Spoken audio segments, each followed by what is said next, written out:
ई तिरंगा हमर जान हवे हो, ई तिरंगा हमर जान हवे हो।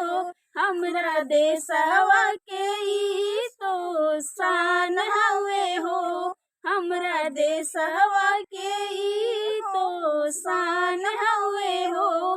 ई तिरंगा हमर जान हवे हो।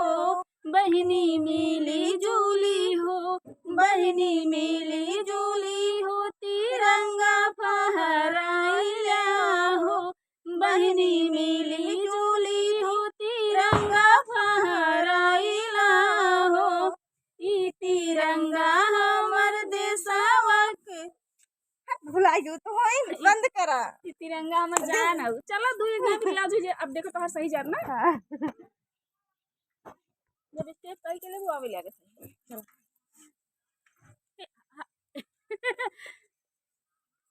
ये